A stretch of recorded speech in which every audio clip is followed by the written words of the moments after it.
Lucas capítulo 22, voltou ao meu coração nessa manhã como palavra de Deus para este dia, esse texto. Leia comigo do verso 28 em diante. Quem achou, diga amém. Amém. Diz assim: vós sois os que tendes permanecido comigo nas minhas tentações. Assim como meu Pai me confiou um reino, eu confio a vós, para que comais e bebais a minha mesa no meu reino, e vos assenteis sobre os tronos para julgar as 12 tribos de Israel. Simão, Simão, Satanás vos pediu para peneirar como trigo, mas eu roguei ao Pai por ti, para que não desfaleça a tua fé. Então, quando tu te converteres, fortalece os teus irmãos. Pelo que respondeu-lhe Pedro: Senhor, estou pronto a ir contigo para a prisão e até a morte. E Jesus disse: digo-te, Pedro, que não cantará hoje o galo antes que 3 vezes negues que me conheces. Então Jesus lhes perguntou: quando vos mandei sem bolsa, alforge ou sandália, faltou-vos alguma coisa? E responderam eles: nada. Somente até aqui. Diga amém por essa palavra. Amém. Se assente glorificando ao Deus de Israel. Oh, aleluia. Glória, glória, glória a Jesus. Oh, glória a Deus. Aleluia. Oh, aleluia. O capítulo 22 desse texto que nós acabamos de fazer menção, ele trata sobre alguns instantes, alguns poucos momentos ainda que Jesus passaria com os seus discípulos antes do Calvário, antes de ser capturado pela guarda romana no Getsêmani, antes de ser entregue por Judas. Esse momento aqui é um momento memorável, porque Jesus está celebrando a última ceia e também a última Páscoa que realizaria entre eles naquele tempo. Jesus vai determinar-lhes algumas palavras extremamente preciosas. Por quê? Porque no período de 3 anos e meio, enquanto Jesus esteve aqui cumprindo a vontade do seu Pai que está no céu, ele vai trazer uma série de ensinamentos para os seus discípulos. Jesus vai ser insistente e a sua mentoria é prática e diretiva. Ele come com eles, dorme com eles, se assenta com eles, levanta-se com eles, está o tempo todo com eles. Todavia ele vai compartilhar com mais atenção, é como se ele fizesse uma revisão geral. Sabe quando você está estudando e vai ouvindo toda a matéria ao longo do ano, e de repente antes da prova final o professor faz uma revisão de toda a matéria anual? É basicamente a mesma coisa que Jesus vai fazer agora na celebração dessa última ceia. Ele quer se certificar que os discípulos estão entendendo o propósito. Eles querem se certificar aquilo que futuramente ele vai determinar depois da ressurreição. Quando ele diz assim: agora não vos chamo... Deu muito eco, viu? Estava bom do jeito que estava, agora eu estou ouvindo as PAs muito alta. Ele vai dizer assim: agora não vos chamo mais servos, porque os servos não sabem a que manda o seu Senhor. Ou seja, eles só obedecem, eles não sabem qual é a intenção pelo qual são mandados ou são ordenados. E por que ele usa essa classificação temporária, agora? Porque antes eles só conseguiam de fato serem servos, só obedeciam, porque eles não conheciam o propósito pelo qual Jesus os instruía e mandava eles fazerem as coisas que até então eles faziam. Mas no final de sua vida e agora pós-ressurreição, ele diz agora, ou seja, eles aprenderam, agora já não vos chamo mais servo, veja, subiu o nível, agora vos chamo de amigos. Porque o amigo, ele sabe qual é a intenção daquilo que ele está ouvindo. Relacionamento com Deus demanda tempo. Só para eu ter certeza que você está me ouvindo bem, complete aí por favor. Relacionamento com Deus demanda? Demanda tempo. A salvação não demanda tempo. Lembra do criminoso condenado que estava ao lado de Cristo, o ladrão lá da cruz? O Senhor Jesus disse para ele: ainda hoje estarás comigo no paraíso. Para a salvação. Por quê? Porque para a salvação basta reconhecer o senhorio de Cristo, crer no Senhor Jesus com o teu coração e se com os teus lábios confessares, será salvo. Jesus ele disse, porque aquele que me confessar diante dos homens, eu também o confessarei diante do meu Pai que está no céu. Veja bem, aquele ladrão ao lado de Jesus na cruz do Calvário, tomou alguma ceia? Participou do batismo de João Batista? Participou de alguma escola dominical? Absolutamente nenhum tipo de convivência, nem com a comunidade cristã, né? No caso nosso, se fosse, porque a religião do judeu é étnica, e aí não convém esse tipo de comentário, mas ele não teve nenhum relacionamento com a igreja, nem a primitiva, nem o corpo de Cristo na reunião dos seus discípulos, e mesmo assim Jesus disse, ainda hoje estarás comigo no paraíso. Por quê? Porque para a salvação é isso, nós devemos crer em Deus e confessar a Jesus como seu filho. Agora, para servir demanda tempo, e para isto demanda relacionamento com Deus, e o relacionamento com Deus também vai crescendo à medida do tempo. Por exemplo, logo que o Senhor se refere a Abraão nos primeiros capítulos do livro do Gênesis, depois do capítulo 2, ele fala, Abraão meu servo, mas já para o final da vida de Abraão ele diz, Abraão meu amigo. Perceba como a conotação muda. Lá na sarça, ele chama Moisés de servo. Mas quando Moisés insiste para vê-lo e depois da sua morte, agora é o próprio Deus dando testemunho de Moisés, ele não diz apenas Moisés meu servo. É Josué que escreve depois de Moisés, servo do Senhor já morto. Mas quando é Deus que dá testemunho de Moisés, ele não diz Moisés meu servo, ele diz Moisés o meu amigo. Oh, aleluia. Perceba, às vezes a gente quer classificar todo mundo, né, como se relacionasse com Deus igual, porque o amor de Deus pela humanidade nos coloca em posição de igualdade, mas isso é um equívoco muito grande. Para a salvação e para Deus, não há grego, não há negro, não há branco, não há rico, não há pobre. Aos olhos de Deus todos os homens são iguais, e para a manifestação do seu amor e revelação da sua salvação, ou seja, a obra salvífica e a graça redentora, ela foi dada como oportunidade igualitária a todos os homens. Quem está entendendo isso, diga amém. Agora, a maneira como Deus se relaciona com cada um é totalmente exclusiva, individual e dependente de como cada um deseja se relacionar com Deus. E Jesus, ele tem uma afeição e uma forma de relacionamento diferenciado com os seus discípulos. E o texto vai nos dizer aqui no capítulo de número 22, que ele vai fazer, como eu disse para você nesse exemplo, uma revisão geral. Por quê?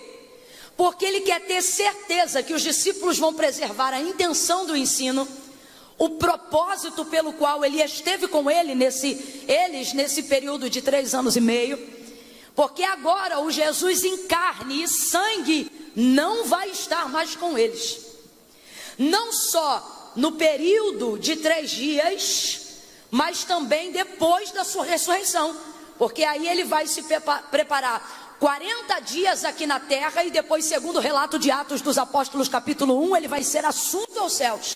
Ele vai subir e vai se cumprir a profecia ou o salmo messiânico de Davi, quando ele cantava dizendo, levantai, ó portas, as vossas cabeças, levantai, ó portais eternos, para que entre o Rei da Glória. Quem é este o Rei da Glória? O Senhor poderoso na batalha, ou seja, aquele que venceu o pecado e a morte. Ele é o Rei da Glória. Jesus, nessa revelação de carne, vai sumir, e isso se comprova em Atos dos Apóstolos capítulo 1. Então Jesus quer ter certeza que os seus discípulos aprenderam a lição, que eles vão dar continuidade ao propósito de Deus, mesmo depois, seja da crucificação ou da ascensão de Jesus Cristo. E aí ele começa a fazer uma revisão, e ele começa a passar os ensinamentos, e a dizer como eles devem se comportar. Jesus vai vai mencionar as últimas palavras antes da sua crucificação. Rapaz, essa ceia é a mais importante de todas, sem contar o período de comunhão que eles vão passar com Jesus. Eles não vão ter outra comunhão íntima como essa. A coisa é tão séria nesse dia que Jesus diz assim: até aquele grande dia em que vocês possam cear comigo nas minhas bodas e na minha mesa, eu não tomarei mais do vinho. Olha isso, rapaz, tem uma adega lá no céu e um vinho especial que Jesus só vai abrir quando a gente chegar. Coisa séria. Olha para tua irmã e diga, coisa séria.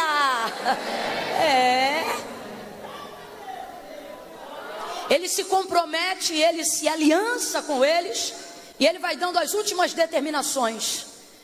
É tão incrível, Jesus vai passar lições até quando não está dizendo nada. Por exemplo, para nós hoje aqui nessa manhã, fica essa lição incrível. Jesus, através da sua onisciência, por ser também Deus, sabia ou não sabia que estava às vésperas, a minutos, a horas de ser capturado, sim ou não? Sabia ou não sabia? E isso lhe angustiava o coração, sim ou não? Sim, tanto lhe angustiava que você conhece a oração do Getsêmani: se possível for, passa de mim esse cálice. Quando ele viu o anjo, chorou mais ainda, porque percebeu que deveria cumprir a vontade de Deus. Seu suor se verteu em gotas de sangue, tamanha era a sua angústia e a sua agonia. Então vamos lá, se ele já sabia que isso ia acontecer, como é que ele consegue separar isso completamente do último momento de comunhão com aqueles que ele amava? Veja, Jesus não macula a ceia com angústia, não macula a comunhão com ansiedade. Jesus não fala naquela hora do que está para ali acontecer depois. Olhe para cá, Jesus não desabafa a sua angústia, Jesus não pesa o coração dos seus discípulos com aquilo que ele sabe que vai acontecer. Olha como Jesus consegue separar as coisas. Ele sabe que está a poucas horas do maior momento de dor, angústia e agonia da sua vida, mas mesmo assim o texto diz que depois de cear ele canta um hino. Oh, aleluia. E o que o evangelista Tiago vai ensinar pra gente? Que quem está triste ora, mas quem está alegre?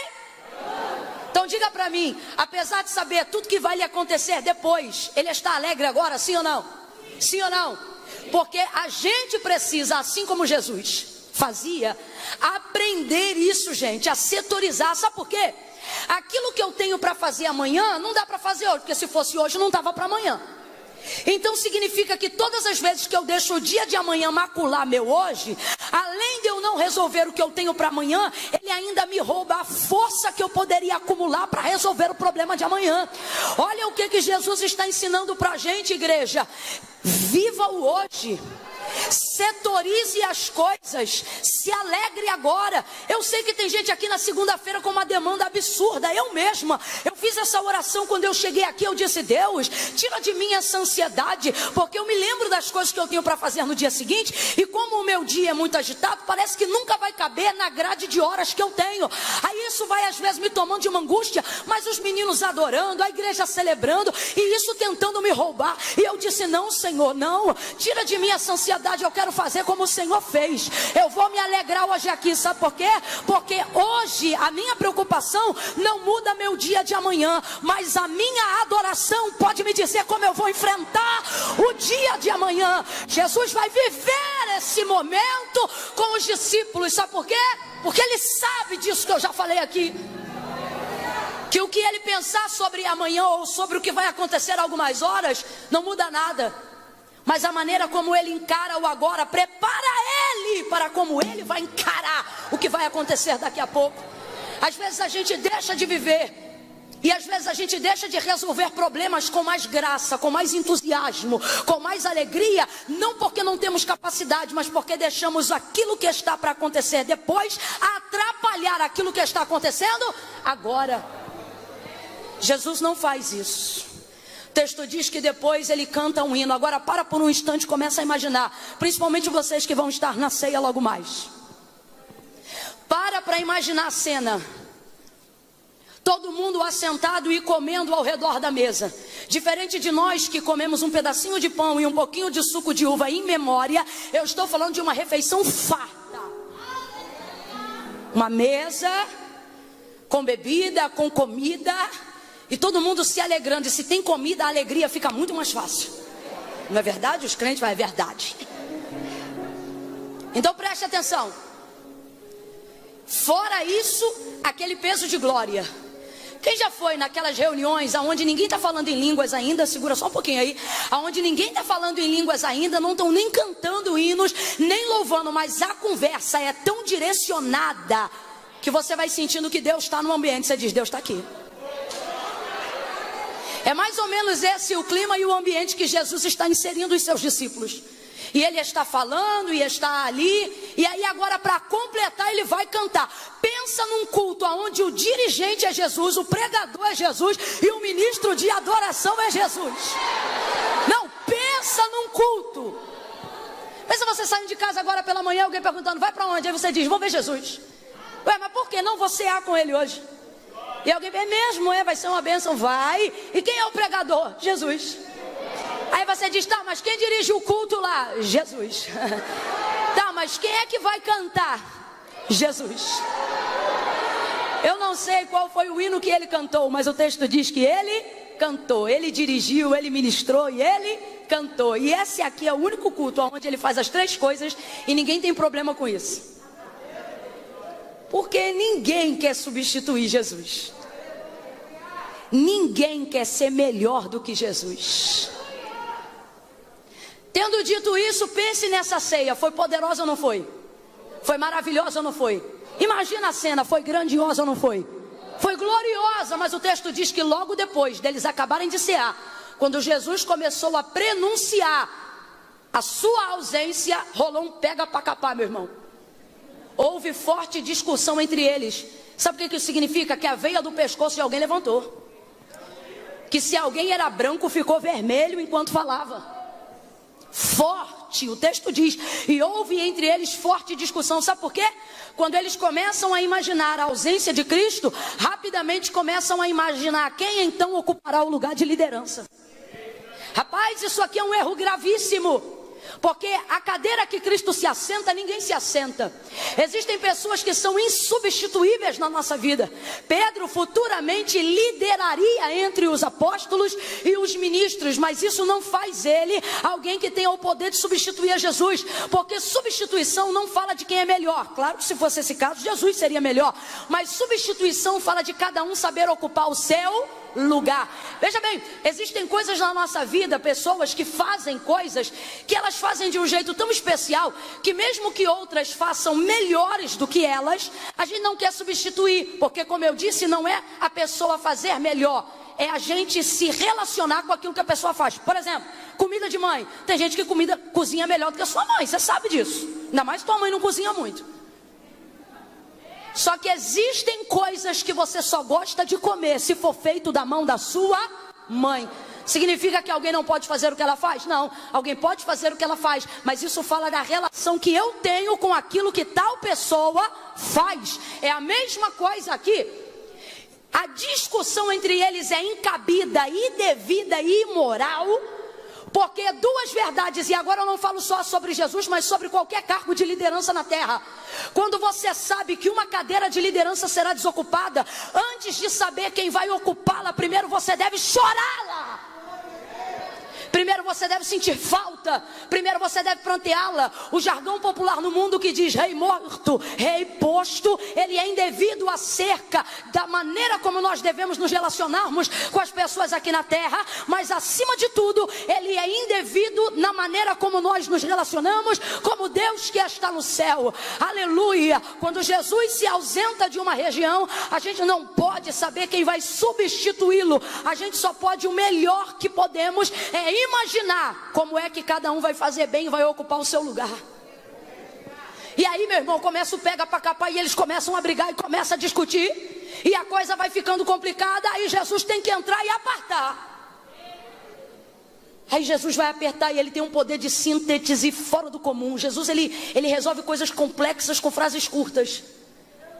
Ele resolve problemas de anos com muita agilidade. Aí ele chega entre os discípulos e ele diz assim: estando entre vós, quem era o maioral? Pergunta retórica, não precisa responder, mas eles responderam. Por que retórica? Porque é óbvio que Jesus é o maioral. Pois é, mas estando entre vós, eu fui servido de vós ou eu vos servi? Aí eles disseram, ora, o Senhor nos serviu. Jesus está fazendo menção do episódio em que ele lavou os pés dos discípulos. Estando entre vós, me posicionei como um servo e às vezes até como um escravo. Coloquei a toalha na cintura, água na bacia e vos lavei os pés. Veja, se estando entre vós eu vos servi, aprendais então esse exemplo. No meu reino, o maior não é aquele que é servido, mas aquele que serve. Jesus está dizendo, ao invés de brigarem por posição, Briguem por utilidade. Ele está dizendo: ei, eu não quero. Olha, preste atenção, Jesus é muito específico. Ele não tem dificuldade nenhuma em admitir que no reino algumas pessoas serão grandes. Ele não tem dificuldade nenhuma no reino em admitir que algumas pessoas serão maiores do que as outras. Só que ele deixa claro que o que classificará o maioral dentre nós não é o que tem um cabelo bonito, não é o que tem roupa de grife, não é o que disputa para sentar numa cadeira ou está concorrendo a um cargo. Pelo contrário, as pessoas mais úteis no reino de Deus dificilmente se assentam nos sofás de sua casa, dificilmente se assentam até mesmo nas suas cadeiras. Olha o que Jesus está dizendo: no meu reino, mais importante não é aquele que ocupa um lugar. No meu reino, mais importante é aquele que é funcional, aquele que é útil. É isso que Jesus está dizendo através do serviço. Aí ele acaba com a briga. Acaba com a briga. Todo mundo fica quietinho. Acabou com a discussão. Só que tendo acabado com a discussão, porque quando entregou essa palavra, entregou a todos. Complete aí, por favor. Ele entregou a todos. Tendo entregado essa palavra a todos, por que a todos? Porque todos brigaram. Ninguém briga sozinho, tá ligado? Ninguém briga sozinho. Ah, porque fulano brigou comigo. Se tá rolando briga é porque você também tá fazendo alguma coisa. Ninguém briga sozinho. Alguém pode te odiar sozinho, alguém pode não te perdoar sozinho, alguém pode não gostar de você sozinho, mas para brigar tem que ter dois no mínimo. Todo mundo brigou. Jesus liberou a palavra para todos. A palavra foi para todos, mas de repente fala com todos e daqui a pouco ele vira para Pedro e diz: Simão, Simão, quem você acha que começou essa briga? Fala aí.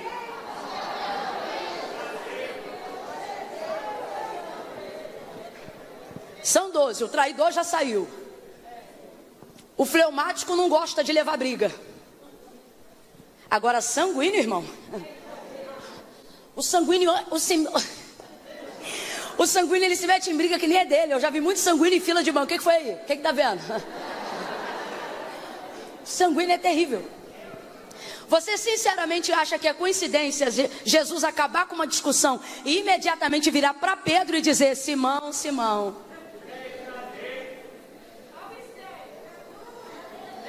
Simão, Simão? E outra coisa, ele não diz Pedro, Pedro. Pedro é o próprio nome que o Senhor costuma chamar Simão desde o dia em que lhe conheceu. Mas nesta hora ele não lhe chama Pedro, nesta hora ele chama Simão. Simão é a raiz de seu nome, a originalidade de seu nome. Simão é o eu do seu nome. Sabe o que isso significa? Que Simão está aqui manifestando alguma coisa que não tem a ver com o caráter transformador de Cristo. Isso aqui não tem a ver com aquilo que ele aprendeu depois de ter conhecido Cristo. Isso aqui tem a ver com a natureza que ele tinha antes de conhecer a Cristo. Então, ao invés de chamá-lo Pedro, Pedro, ele chama Simão, Simão. Camila, será que você não está viajando na maionese? Não estou não. Porque quando esse Simão foi para a casa de Simão o curtidor, Jesus vai trazer uma revelação para Pedro em cima do teto. Porque ele está tão cheio de não me toque, porque está na casa de um camarada curtidor, que era tido como um serviço imundo naquela época, que ele não dorme dentro da casa do homem. Aí ele vai para o teto. Quando ele vai para o teto, Deus lhe dá uma revelação. Ele vê os animais sendo cortados, colocados num lençol e descendo diante dele. Aí o Senhor diz assim: Pedro, come, mata e come. Ele diz: não posso.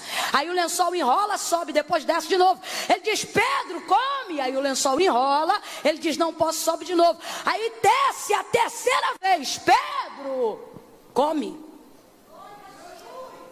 Não posso comer. Ele diz: como comerei coisa imunda? E o Senhor diz: como você tem coragem de chamar imundo coisa que eu estou te dando? Coisa que eu santifiquei, coisa que eu te ofereci. Todas as vezes que Simão está próximo de Pedro, significa que a sua natureza está sendo suscitada. Irmãos, isso é uma realidade. Houve muitas pessoas que tiveram o caráter transformado pela convivência com Deus no Antigo Testamento ou com Cristo no Novo Testamento. Mas quando esse caráter se manifesta na natureza do nosso Adão caído, do nosso velho eu, a gente observa rapidamente como o Senhor identifica. E todas as vezes que Deus está tocando num Simão, é porque Ele quer trazer de volta um Pedro. Eu vou falar e você vai entender. Todas as vezes que Deus está tocando num Jacó, é porque Ele quer trazer um Israel. Todas as vezes que Deus está tocando, aleluia, num Abrão, é porque Ele quer suscitar um Abraão. Oh, Arabai, Glória! Mas a gente tem dificuldade de revelar para Deus a nossa natureza caída. Então Deus vai permitir com que situações revelem essa natureza, para que nós possamos viver uma área de tratamento verdadeira. Porque não basta o Evangelho trazer uma transformação na roupa, nos modos, nos usos, nos costumes. Ele quer uma transformação que vai além do estilo de vida. Ele quer uma transformação que ataca intrinsecamente no caráter do ser humano e o transforma de dentro para fora. Então, quando nós não temos coragem, às vezes e muitas vezes até, porque não sabemos a putrefação que está dentro de nós. Por isso Davi, ele orava e ele dizia: expurga de mim os pecados que me são ocultos. Que pecados são esses? São pecados que eu sei que tenho, mas eles são tão atrelados a mim que nem percebo que os cometo. Todas as vezes que Deus quiser nos colocar numa posição de destaque, numa posição de liderança, se nós não formos capazes de identificar a putrefação que está em nós, Ele permitirá situações onde essa natureza se manifeste.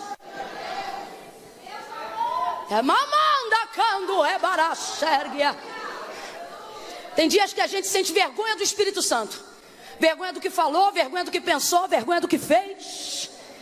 E nesse processo dá uma indignação tão grande contra a gente mesmo, porque se revela a nossa natureza caída e a sensação que a gente tem é que a gente nunca presta, que a gente é miserável eternamente.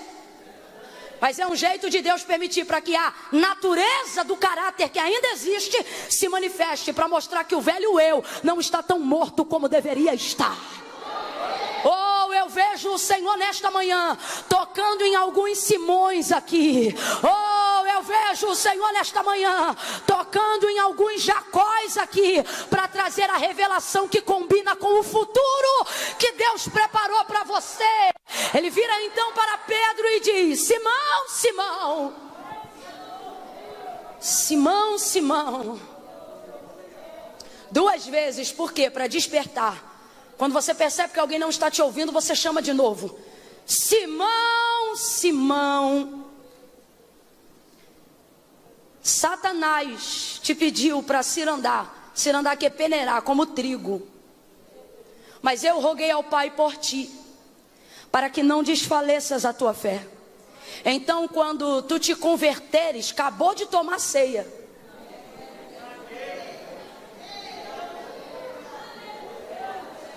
Sou eu que estou dizendo não, irmão, é Jesus.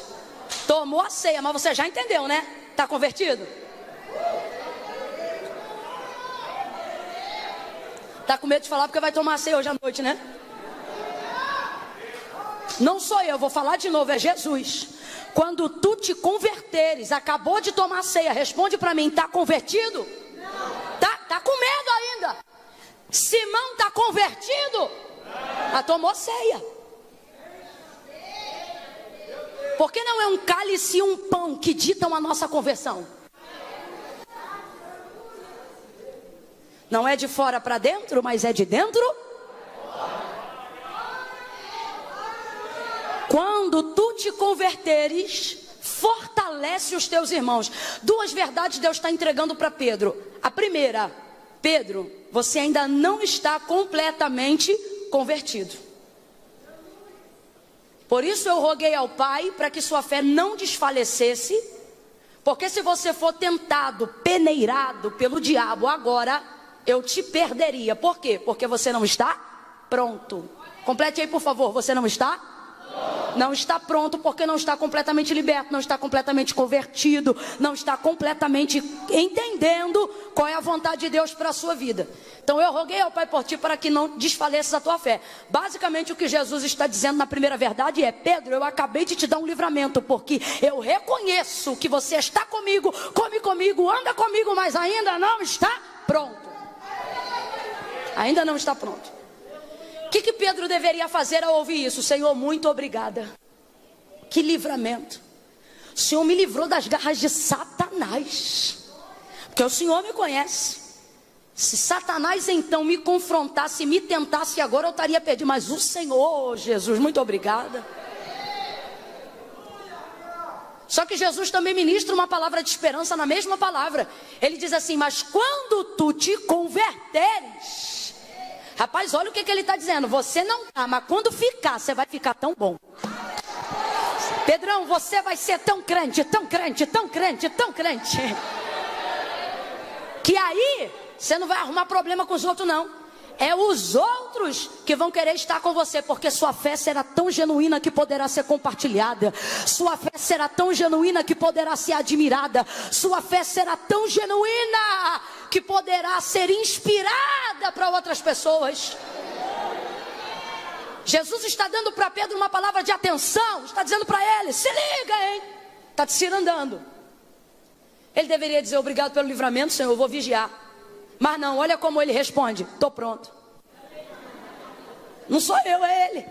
Jesus acabou de adverti-lo e ele se posiciona dizendo: estou pronto para ir contigo até a morte. Ei, eu estou pronto para ser preso, o que for, eu vou contigo. Ó, Jesus, estamos juntos. Você acha que ele está mentindo? Você acha que ele está mentindo? Pedro? Então você está mentindo quando você diz que ama o Senhor, mas no outro dia faz tudo errado? Então quando você está aqui na casa de Deus dizendo: Senhor, Tu és a minha vida, Tu és o meu tudo, o Senhor pode me tirar tudo, só não me tire a Tua presença. É mentira? Vamos então avaliar por nós. É mentira? Não tenha medo, é mentira? Não, é verdade. Na nossa cabeça a gente pensa: vai dar certo, eu vou conseguir, eu estou pronto. Quando a gente diz que ama de verdade, é porque a gente ama. Porque na cabeça você se julga ser capaz de cumprir aquilo ali com a devida dignidade. Só que daqui a pouco, o hábito do mal-estar, a natureza caída, seja o que for, quando você vê, você já cometeu. O que Paulo vai escrever aos Romanos, capítulo de número 7? O querer bem está em mim. Sabe o que ele está dizendo? Quando eu digo que eu vou fazer, eu estou falando de coração. Olha o que ele está dizendo: eu me planejo para fazer o bem. Ele diz: o querer bem está em mim, isso é consciência. Ele está dizendo: eu sei o que eu devo fazer e eu vou me programar para fazer o que eu devo. É isso que ele está dizendo. Mas ocorre que quando eu estou em caminho de executar aquilo que eu programei fazer, ou seja, o bem, porque a gente não programa o mal, crente programa o bem.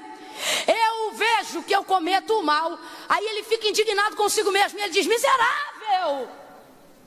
Miserável homem que sou, quem me livrará do corpo desta morte? Paulo não está falando daquele bem que está nele, ele está falando da natureza caída que ele não controla. Ele está dizendo: eu consigo projetar o bem, e mesmo projetando o bem, eu não consigo cumprir. Agora, o mal que eu não planejo, faço sem cumprir, sem projetar, perdão. Então vou perguntar de novo: quando Pedro diz isso, ele está mentindo? Não, ele só acha que é capaz de cumprir. De coração é verdade, de espírito é verdade, de alma ele está falando a verdade, mas não crie ilusões de fazer com o coração o que você não sujeita o teu corpo à disciplina. Vou sair do espiritual, mas só para você entender: a dieta que só começa segunda-feira, começa segunda-feira? Porque não tem como você trazer para a realidade aquilo que é só intencional. E as coisas de Deus é da mesma forma. Não pense que você vai romper 2021 não fazendo coisas que fez em 2020, pensando: não, eu não vou cometer esses novos erros em 2021. Se você não mudar os seus hábitos, você não muda. Com verdade, você não traz para fora a realidade do que você sente, os sonhos que você sente, os planos que você tem para o lado de fora. Se você não criar uma disciplina verdadeira do lado de fora, você não tira do lado de dentro para fora, se você não criar uma disciplina verdadeira do lado de fora. E disciplina não tem a ver com o que a gente sente. E esse é o problema da gente realizar o que sonha, da gente ter a vida espiritual que deseja. Por quê? Porque a gente quer gastar tempo espiritualizando o que deveria estar executando. Porque é muito melhor sentir do que fazer, sim ou não? Sim ou não? Por que tem gente que programa fazer evento, faz uma vez, depois não faz nunca mais? Porque viu que fazer é muito mais difícil do que sentir. Olhe para a vida de Samuel e veja por que ele foi um homem de Deus. Deus conhecia Eli, Deus conhecia Ofni, Deus conhecia Finéias. Finéias conhecia a voz de Deus, Ofni conhecia a voz de Deus, Eli conhecia a voz de Deus, mas Deus não falava mais com nenhum dos três. Samuel, até o capítulo 3, nunca antes, mesmo servindo todos os dias na casa de Deus, havia tido uma experiência com Deus. Significa que ele nasceu e começou a crescer, e quando ainda era moço, nunca havia tido nenhuma experiência com o Deus que ele servia. Ele nunca ouviu a voz de Deus, ele nunca sentiu um arrepio, ele nunca foi tomado pela presença de Deus, ele nunca viu a glória de Deus descer na casa de Siló até aqueles dias. Mas o que ele fazia? Todo dia acendia a lâmpada, apagava a lâmpada, abria a porta, guardava as câmeras. Ou seja, Samuel não vivia de acordo com o que sentia, ele praticava o que ele sabia, e isso era o suficiente. Aí no dia que estava na hora de Deus revelar uma nova voz profética, porque as visões eram raras em Israel naqueles dias, porque Deus não falava mais com Eli e nem com os seus filhos. Aí a primeira pessoa que ele visita é quem? Aí eu te pergunto, Samuel conhece a Deus pessoalmente? Não, por isso o Senhor o chama de 6 a 8 vezes e ele não conhece a sua voz. Mas Deus para de chamar? Não, porque quando Deus olha para a terra e vê um homem a quem ele sabe que será capaz não só de sentir, mas de fazer, ele não olha para Eli, ele não olha para Ofni, nem olha para Finéias. Presta atenção, o Eli, que é o sacerdote da casa, Deus não está falando com ele, mas ele percebe que Deus está falando com Samuel. Não percebe. É Eli que percebe e diz, ó, é Deus que está te chamando. Quando Eli diz assim, quando ele te chamar de novo, diga, fala que o teu amigo, não, começo de relacionamento, que o teu servo ouve. Fala que o teu servo ouve. E é aí que Samuel vai começar a identificar a voz de Deus. Você vê como é que Deus não atende às suas conveniências. Ele sabe que é Deus que está chamando, mas Deus não fala com ele. Samuel nunca ouviu a voz de Deus, mas Deus vai insistir. Aí eu te pergunto, será que isso não revela o caráter de Deus? De quem são as pessoas que ele tem interesse de falar? Se são as que sentem ou se são as que praticam?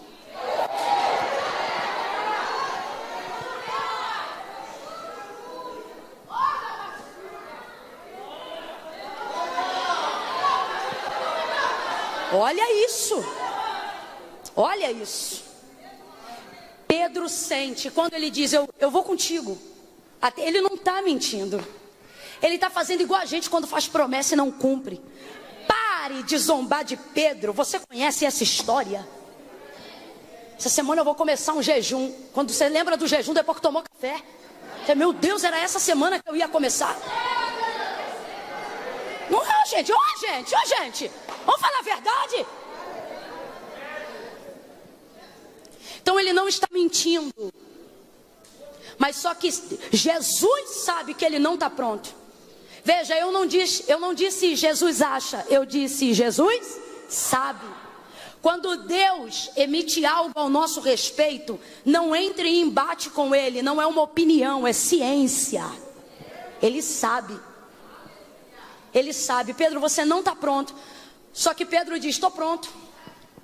Por quê? Porque a gente quer viver uma vida baseada no que a gente sente. E viver vida baseado no que a gente sente é uma desgraça. Porque nem tudo é como a gente sente. Se isso fosse verdade, aquela amiga nunca tinha sido falsa contigo. Você ia ter descoberto, isso eu conheço, eu sinto que é falso. Não, você sentia que ela era show de bola. E ela só não pegou teu marido porque Deus entrou antes. Eu sempre carrego comigo uma frase: filtre seus sentimentos em oração. Nem tudo é como você sente. A gente tem mania de fazer coisa que sente, mesmo a Bíblia dizendo que o coração é pilantra. Não, porque se eu sentir, eu perdoo. Não, porque se eu sentir, eu vou. Eu vou ver se eu sinto de vir no culto hoje à noite. Não tem prática, não tem devocional, não tem vida regrada. Por quê? Porque só faz o que sente. Só faz o que sente. Sabe por que você não conseguiu fazer a dieta? Porque você só faz o que sente. Sabe por que você não conseguiu ler a Bíblia toda ainda? Porque você só faz o que sente. Aí você leva isso para o espiritual também. Você só consegue ser crente porque numa reunião como essa até um carnal sente. Aí quando você sente, você diz, isso é Deus, eu me lembro, eu gosto, vou ficar. Mas uma vida não pode ser governada pelo que sente, mas por aquilo que a palavra de Deus diz. E o que Jesus, que é o verbo vivo em carne, está dizendo para Pedro é: Pedro, você não está pronto. O que ele devia fazer? Subir para a torre da vigia e vigiar e agradecer o livramento que recebeu. Mas não, estou pronto, Jesus. Rapaz, eita homem complicado era Pedro. Foi para o deserto, foi para o jardim com Jesus. Jesus está lá orando, acabou de dizer, Satanás quer te cirandar como trigo. Quando ele vê o Malco chegando perto de Jesus, pega a espada do homem e corta a orelha do soldado. Gente, que agonia! Parece que eu vejo Jesus catando a orelha do homem no escuro e dizendo, guarda essa bainha, Pedro, essa espada na bainha, e catando a orelha do soldado, dizendo, calma aí, meu filho, que eu vou botar no lugar. E botando aqui. Igual um pai tendo que compensar as coisas que os seus filhos fazem. Não ficava quieto, não assimilava o território. Por quê? Proativo, sanguíneo, acha que tem que fazer alguma coisa o tempo todo. Gente assim tem dificuldade de esperar. Porque acha que esperar é não fazer nada. E esperar não é não fazer nada, esperar é esperar. Não fazer nada é diferente de esperar. Você pode estar fazendo alguma coisa, e isso quer dizer às vezes que você não está fazendo nada. Por quê? Porque às vezes você está fazendo naquela hora uma coisa que não devia estar fazendo, e o resultado será nada.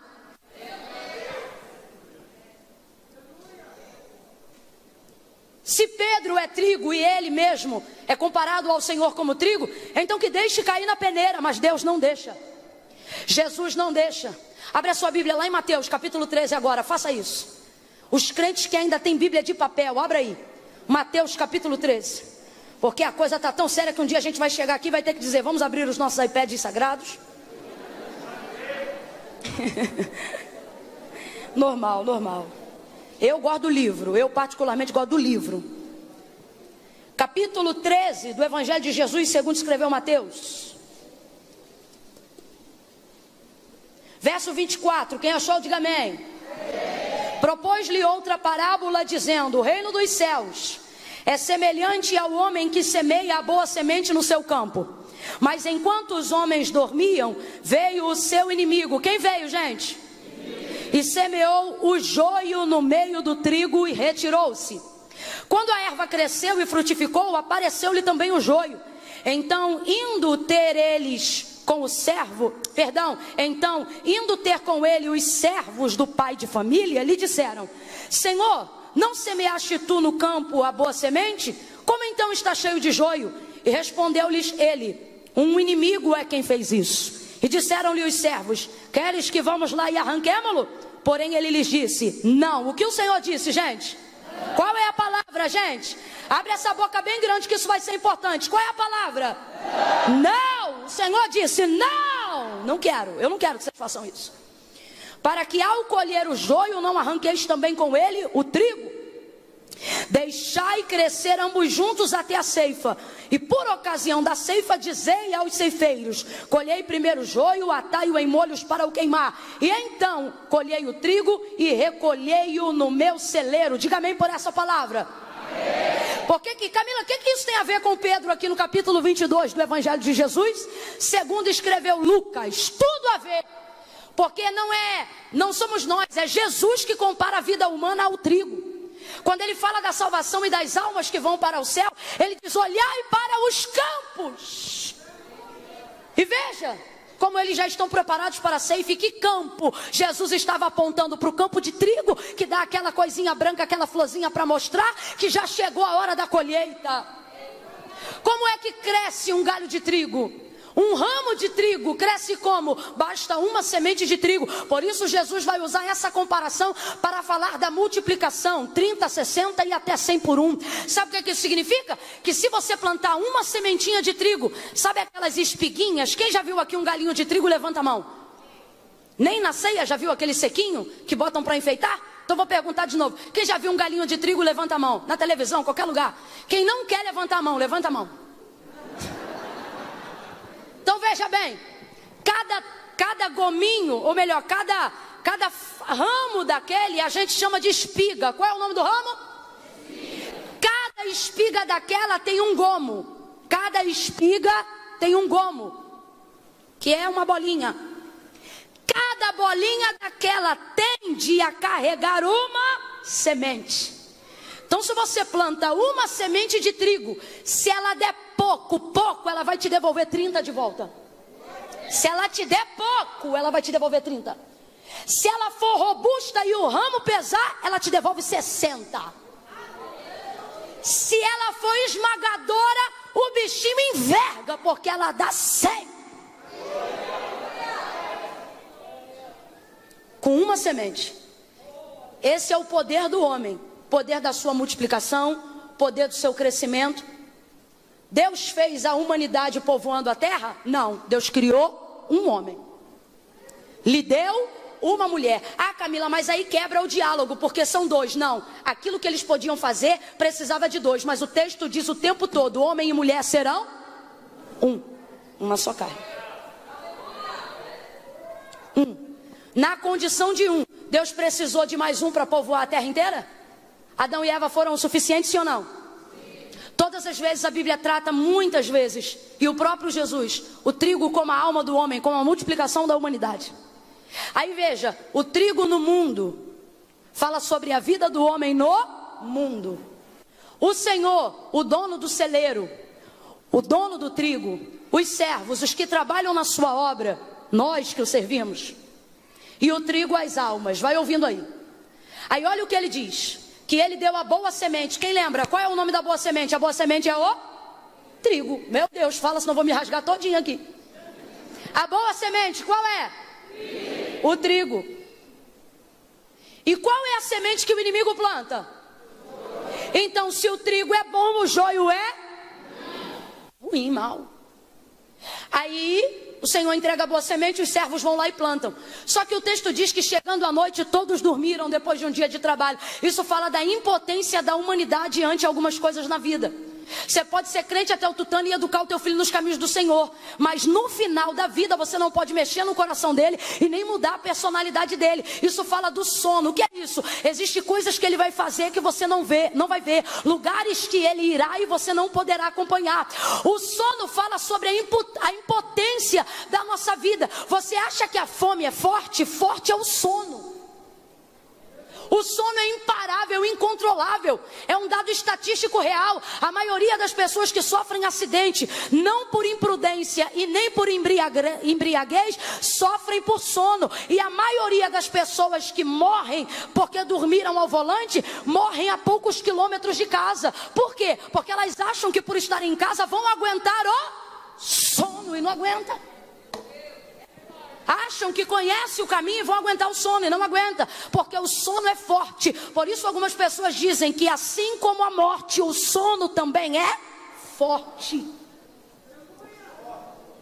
Você lembra quando Jesus foi ressuscitar a Talita? Ele disse, ela dorme, mas eu vou. Quantas vezes Jesus compara o sono e a morte? Uma vez que para ele despertar alguém da morte é como despertar alguém do sono. Mas já parou para pensar que o sono fala do momento da sua vulnerabilidade, fala do momento da sua incapacidade. Rapaz, se a pessoa deitar e dormir, a gente entra na casa, mexe na geladeira, mexe em tudo, dependendo do sono, não acorda.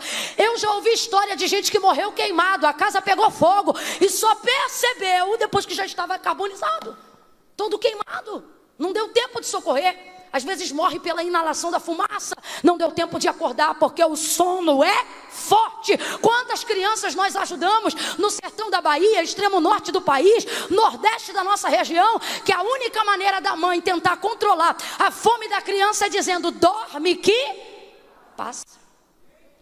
E tem crianças que dormiram e não acordaram nunca mais, porque entraram em estado de hipotermia, de hipoglicemia e morreram enquanto dormiam, porque o sono é forte, ele revela a nossa impotência. Vamos para a parábola das virgens acerca do reino de Deus. A Bíblia diz que 5 eram prudentes e 5 eram loucas, ok?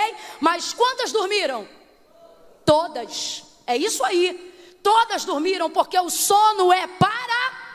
Ninguém aqui é super crente. Ninguém aqui é imparável. Ninguém aqui tem uma área da vida que não te vulnerabilize, uma área que te confronte, uma área que te constranja. Por mais que você seja incrível, uma área que você pense, puxa, aquilo ali eu podia ter sido melhor, ou poxa, aquilo ali eu não consegui controlar. Como é que se controla um filho que decide sair dos caminhos do Senhor? Como é que se controla, filha? Você não vai conseguir controlar tudo o tempo todo, porque isso fala do sono, da nossa impossibilidade diante de algumas situações. Então veja, quando chegou a noite, os servos dormiram. Quando eles levantam, e aqui é uma parábola, por isso o texto é rápido. Aí diz que já havia crescido tanto joio quanto trigo. E na hora do crescimento eles perceberam que tinha joio no meio do trigo. Foram na casa do Senhor. Senhor, que semente é essa que o Senhor nos deu? A boa, não foi? Mas como é que agora o joio está crescendo no meio do trigo? Ele diz, quem plantou foi o inimigo. Quando? Enquanto vocês... A gente se sente culpado por coisas que a gente não pode evitar. Deus me trouxe aqui nessa manhã para curar alguém e dizer, é normal. A gente se sente culpado por coisas que não podemos evitar. E a gente quer botar um silício na alma. E Deus está dizendo, para, isso é normal. Dormiu. E agora, Senhor, olha como eles tentam sanar o prejuízo. Por quê? Porque quem se sente culpado também se sente responsável. E é nessa hora que a gente mete a mão onde não deve. Aí eles dizem, Senhor, nós vamos então lá agora e vamos arrancar o joio do meio do trigo. E qual é a palavra que o Senhor disse? Vem com vontade. Qual é a palavra que o Senhor disse? O Senhor disse não! Muitas vezes a gente mete a mão para querer resolver coisas sobre a justificativa que a gente quer ajudar, mas na verdade não estamos pautados na obediência. Estamos pautados na vaidade de querer compensar a culpa que a gente sente por não ter evitado o problema. Aí quando desanda a gente diz, vou resolver. Aí Deus diz, não, a gente quer passar por cima.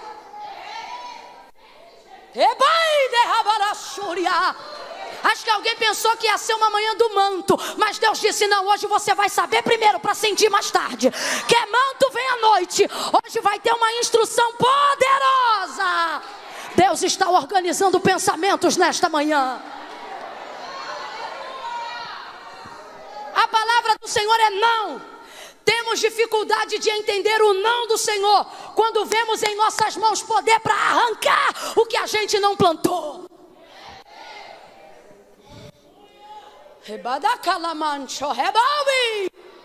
Deus está dizendo, se você não teve poder para evitar, não vou te dar poder para resolver. Não é porque eu sou mau, é para você entender que tem coisas que não te cabem. É para você entender que tem coisa que você tem que confiar na minha direção. Tem coisa que você vai ter que sentar e esperar o meu tempo.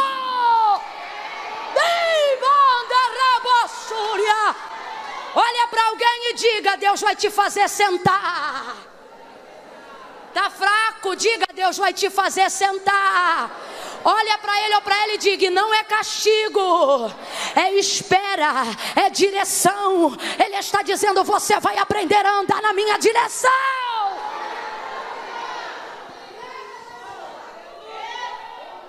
Então, veja bem, eu já vou encerrar. Mas olha isso. Não quero que vocês façam isso. Por quê? Porque há de ser que na tentativa de arrancar o trigo, na tentativa de arrancar o joio, vocês vão em algum momento arrancar também o trigo. E o trigo é a boa semente. Que semente é tão boa quanto o trigo? Que você planta 1 e devolve 30, 60, 100? Não, vocês não vão fazer isso não. Mas pensa, se somos nós tentando convencer o Senhor, Senhor, deixa eu fazer. Porque se eu arrebentar com o joio todo e só perder um molho de trigo no final, o que eu perdi? Perdeu muito. Por que perdeu muito? Porque o trigo não vale nada. Perdão, o joio não vale nada. Mas o trigo vale muito. Então você pensa assim, Senhor, mas e se eu arrebentar com o joio no final e perder só um pouquinho de trigo? Vai perder muito, porque o joio não vale. O Senhor está dizendo, o joio não vale nenhuma perca que você vier a ter para arrancar ele. Isso porque, vou repetir a terceira vez, porque o joio não vale. O texto diz que ele só presta para ser arrancado e queimado. Ele é a erva daninha dos cereais. Só que ele tem uma característica interessante. Quando ele está no período de crescimento, ele e o trigo são exatamente iguais a grosso modo. Por isso o Senhor está dizendo, não quero que vocês arranquem o joio. Porque como eles estão em fase de crescimento, completa aí para a gente encerrar junto. Como eles estão em fase de crescimento, vocês não vão conseguir identificar com clareza quem é joio e quem é. Agora olha que coisa interessante. Quem foi plantado primeiro, o trigo ou o joio? Como é que agora os dois crescem juntos? Significa que o joio alcançou a mesma estatura do trigo. Mas como pode se ele foi plantado depois? Porque quem é plantado depois na condição de joio sempre vai crescer mais rápido, mesmo que tenha sido plantado à noite, mesmo que tenha sido plantado pelo inimigo. Por quê, Camila? Eu vou lhe dizer. Porque o trigo, ele cresce germinando semente. O que isso significa? Significa que enquanto ele cresce, ele produz. E o joio não produz nada, o joio só? Quem cresce vazio, cresce depressa. Quem cresce vazio, cresce muito rápido. E às vezes a gente arrebenta com quem produz, só porque está incomodado com o crescimento de quem está vazio. E Deus está dizendo, deixa quieto, porque está crescendo, mas está vazio. Eu vou falar rasgado. Crescer sem escola dominical é mole. Crescer sem pastor é mole. Crescer sem ter liderança é mole. Crescer e passar alguma coisa no cabelo, aprender um sermão e virar pregador é mole. Sabe o que é difícil? Crescer e produzir na igreja local. Crescer e ter ovelha. Crescer e ser alguém pastoreado por alguém. Cresce produzindo para ver se cresce rápido igual joio. Cresce não. Cresce não. Só que tem uma diferença. No dia da ceifa, o joio vai para o fogo, o trigo vai para o celeiro. O trigo vai para o celeiro. Ele diz, não toca no joio, deixa ele crescer. Está na hora da gente que é crente, que serve ao Senhor, parar com esse mimimi, de ficar perturbado com o crescimento do joio. Olha para mim, guarda isso. O crescimento do joio não atrapalha em nada o crescimento do trigo. Nada. Não atrapalha. Fala aí com alguém, prega para ele ou para ela nessa manhã e diga, está agoniado à toa.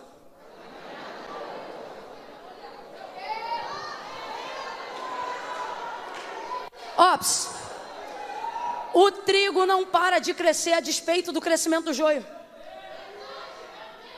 Não para. Então por que a gente tem essa agonia de querer arrebentar com o joio?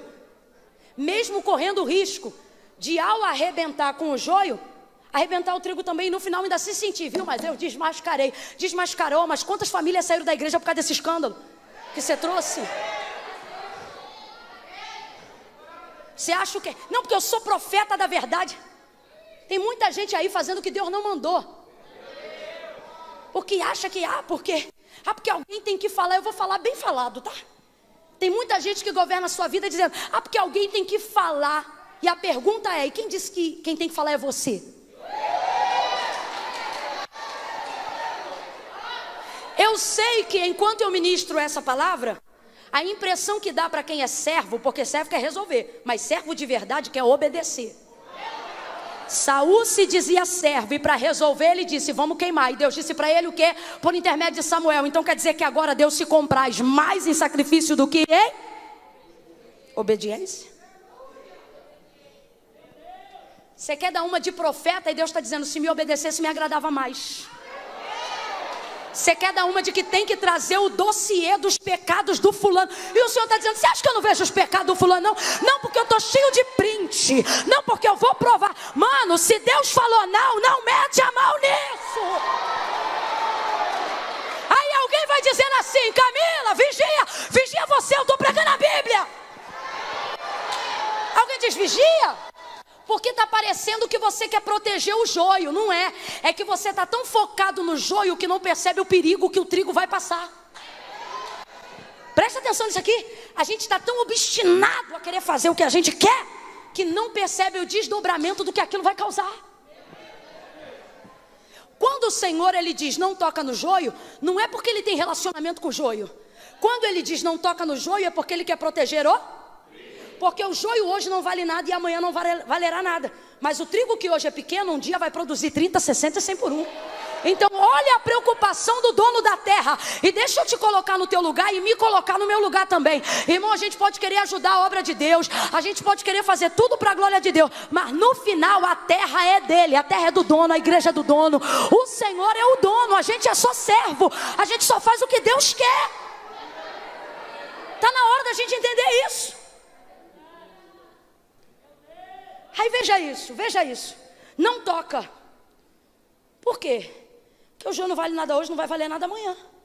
Mas quando ele diz não toca no joio, não é para proteger o joio, é para proteger quem? Por quê? Olha o que Deus está dizendo, olha o ensino da parábola do reino. Não é que eu defendo o joio, ele está dizendo, nós vamos tolerar o joio. Não significa que a gente aceita, não significa que a gente apoia. Olha o que ele está dizendo. Você vai tolerar. Por quê? Porque a prioridade é o trigo. O que Deus está dizendo, e eu vou falar bem rasgado, é isso aqui, ó. Deus está dizendo isso aqui. Eu não quero você preocupado com o joio. Eu quero você ocupado com o trigo. Vou falar de novo. Deus não quer a gente preocupado com o joio. Deus quer a gente ocupado. Quem está ocupado com o trigo não tem tempo para ver o que o joio está fazendo, com quem que o joio está andando. Quem está ocupado com o trigo não tem tempo para saber se é o marido dela, se é a esposa dele.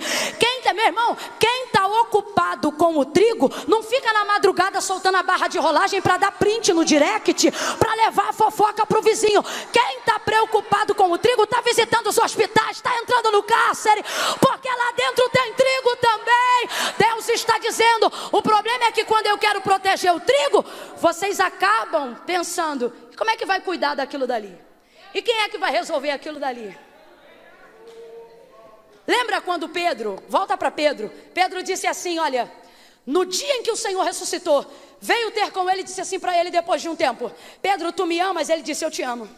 Pedro, tu me amas? Ele disse, eu te amo. Quando ele viu que Jesus perguntou terceira vez, percebeu que não foi coincidência. Pedro, tu me amas? Aí ele diz, tu sabes. Se lembrou desse dia aí, ó. Tu sabe. O que ele estava dizendo? Tu sabes que quando eu estava falando era de verdade, mas eu sou um vacilão.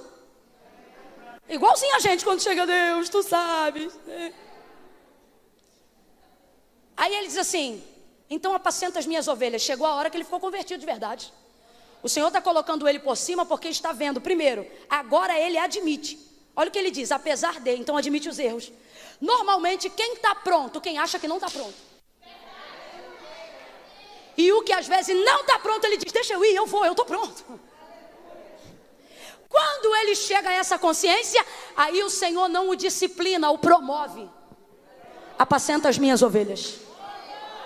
Chegou a hora de fortalecer, como disse Jesus em Lucas 22, a fé dos seus irmãos. Ele acabou de receber essa palavra, palavra de vitória, meu nome, hein?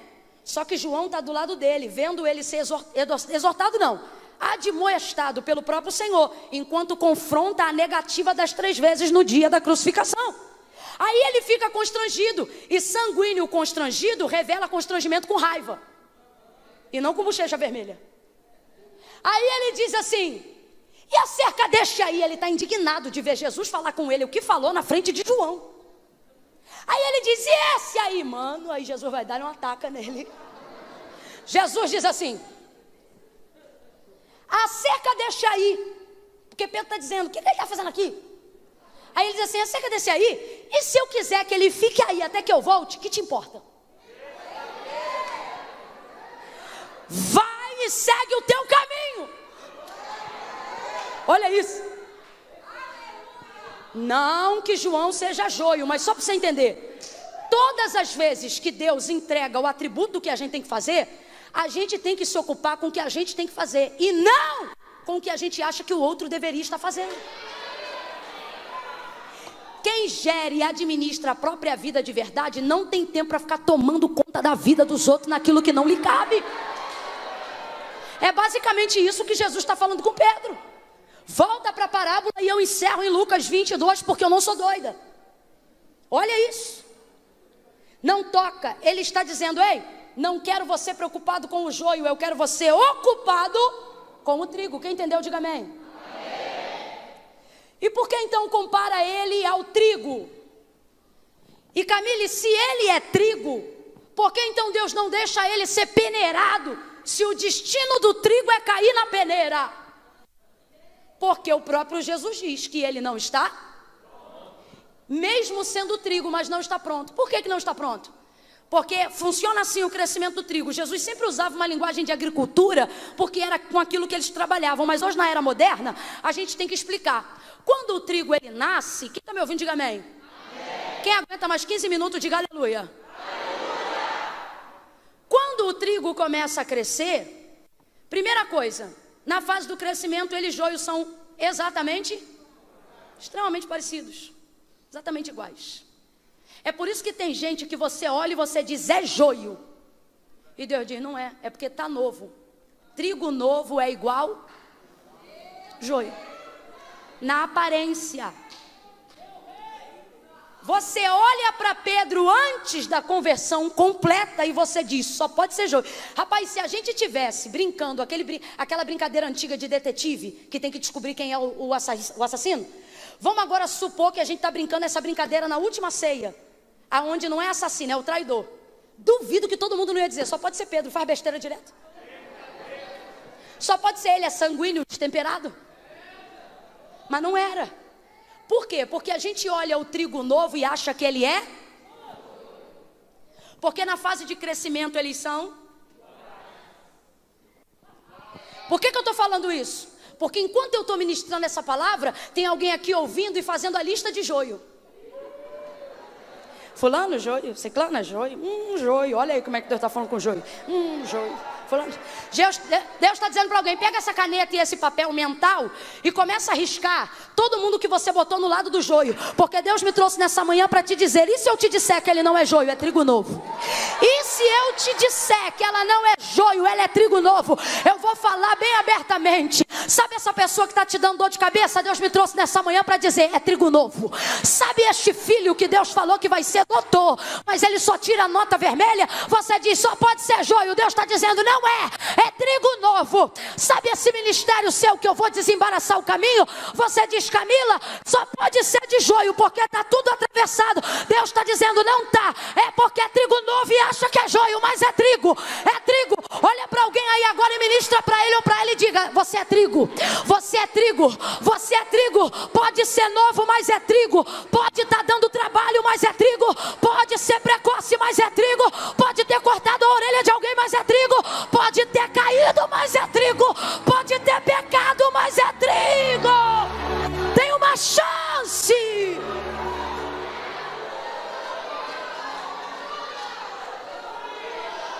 Aí escuta, quando o raminho de trigo está crescendo, a semente dentro do gomo da espiga cresce atrelado à casca. Olha isso. Quando a semente está dentro do gominho na fase do crescimento, se for novo ainda, a semente, o que é semente? Aquilo que carrega dentro, aquilo que o trigo carrega dentro. Então vamos lá, qual é a semente do homem? A alma. É aquilo que a gente carrega. Olha o que Jesus diz, Mateus 16, 24. Se alguém quiser vir após mim, negue-se a si mesmo, tome sobre si a sua cruz, siga-me. Porque qualquer que me seguir para ganhar já perdeu, mas qualquer que perdendo por amor de mim, já ganhou. Pois que vale ao homem ganhar o mundo inteiro, se em troca disso perder a sua salvação. Está atrelada à alma, a alma está atrelada a... Deus vai salvar teu braço, tua perna, teu paletó. O propósito de Deus é salvar a sua. Naquele grande dia, os que estão vivos terão seus corpos revestidos de incorruptibilidade. Haverá uma transformação nisso aqui para quem está vivo. Quem está entendendo, diga amém. Quem está morto e já não tem isso aqui, viverá também um nível de transformação. Mas não é do corpo corruptível que já não existe mais. O que eu quero dizer? Deus transforma o que não pode subir, perece o que já ficou aqui, mas a alma Ele guarda. O propósito final de tudo isso é preservar a alma, recolher a alma. A alma ela é tão eterna que ela não é eterna para ir para o céu. A alma é eterna, independente de para onde ela... Se for para o céu, sua alma ficará eternamente no... E se for para o inferno, ficará eternamente no... Porque ela não é eterna porque Deus escolheu. Ela é eterna porque Deus fez a eterna. E ela será eterna onde ela... Então presta atenção. Quando o Senhor compara Pedro ao trigo, e ele diz que ele não está pronto para ir na peneira, é porque o trigo que era novo ainda tinha a sua semente colada na casca, que é a espiga. Por quê? Porque ele ainda depende dos nutrientes da terra para crescer. Então, se você pega um trigo novo, ele ainda não está pronto para ser colhido, ok? Se você pega o trigo novo e coloca ele na peneira, na hora de peneirar, para que serve a peneira, Camila? Para tirar a casca. O agricultor, ele cria o trigo, não é para guardar casca, ele cria o trigo porque ele quer guardar o quê? Isso aqui é o quê, gente? Isso aí. E a alma é o quê? Vai ouvindo. Na parábola do reino de Deus, o que o Senhor está dizendo é que Pedro é trigo, mas é trigo, por isso parece com, mas é, ai que igreja maravilhosa, mas é trigo, só que é trigo novo, e trigo novo dá trabalho, porque parece com joio, anda igual joio, obedece igual a joio, irrita igual a joio.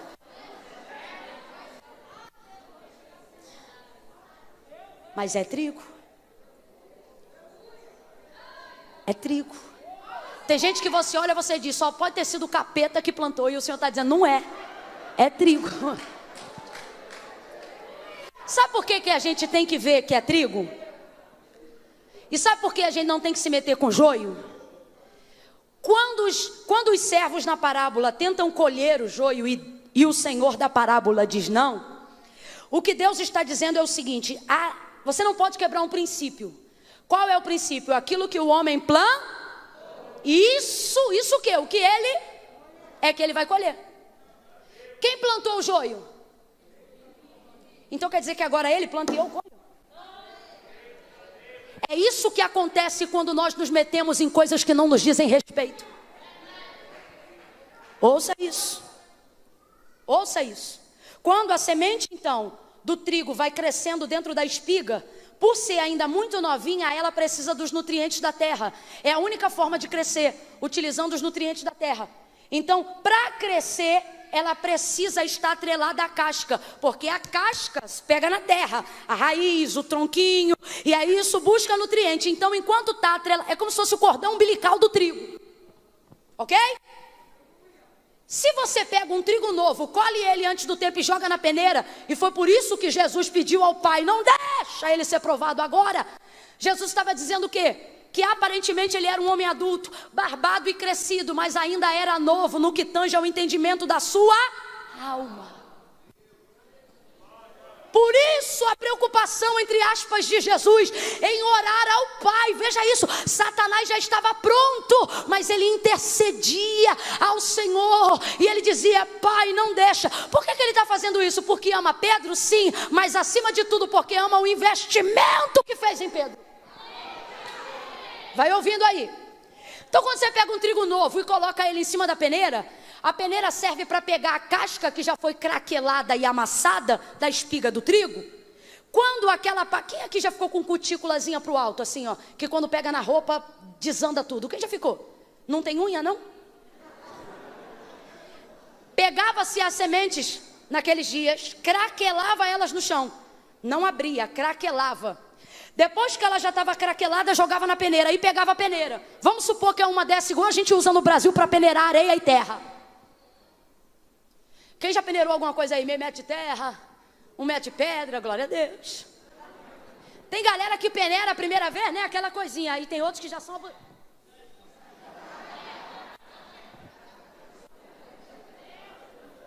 Peneira. Pegava a peneira e pegava o trigo e colocava na peneira. E aqui, ó.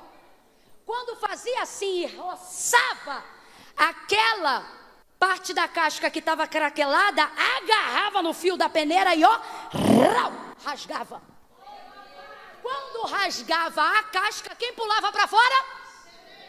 Só que a semente só pulava se tivesse maduro. Por quê? Se a peneira rasgar a casca do trigo novo, cuja semente ainda está colada na casca, quando a semente rasgar a casca, também rasgará a... E aí o agricultor vai perder. Porque ele plantou o trigo, cuidou do trigo, porque no final ele não queria a casca, no final ele queria a... Volta para Pedro. Por que o Senhor está dizendo? Eu roguei ao Pai por ti. Porque são 3 anos e meio de investimento, sem contar a vida de Pedro. Por que Jesus está intercedendo ao Pai? Parece que eu vejo a oração, isso aqui é conjectura minha, mas só para a gente entender. Parece que eu vejo Jesus dizendo ao Pai assim: Pai, poupa ele por agora. Por quê? Por agora ele é trigo novo, a semente dele ainda está atrelada à casca. E não me diga que crente que vive com Deus não tem semente atrelada à casca. Tem sim. Inclusive tem muito crente velho aqui que ainda é crente novo, que ainda está atrelado à casca.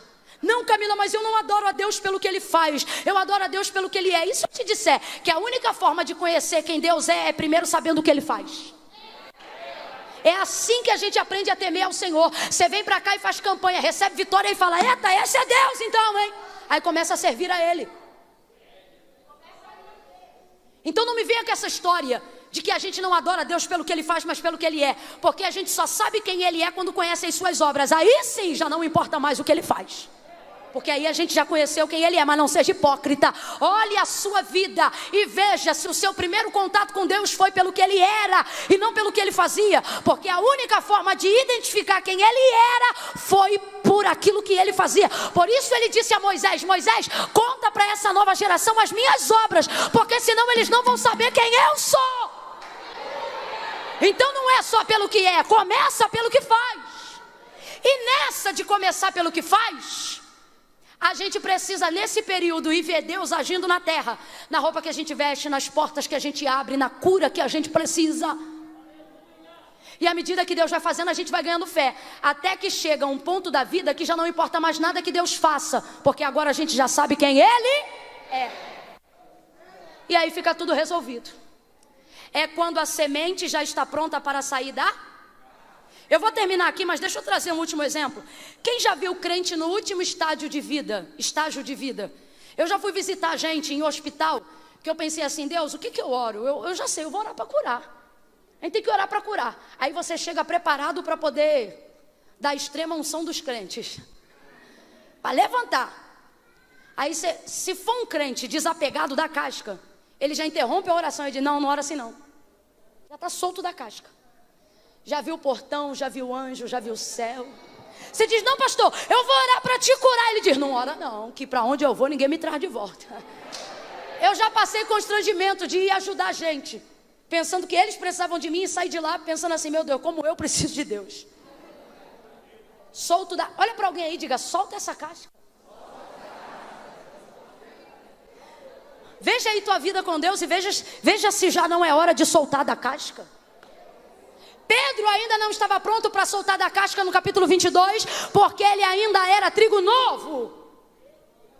Então o Senhor diz: poupa ele agora. Agora vamos para o final da vida de Pedro para encerrar. Novo, ele corta a orelha do soldado, mas maduro, quantos surdos ele cura? Amém ou não amém? Amém. Glória a Deus. Aleluia.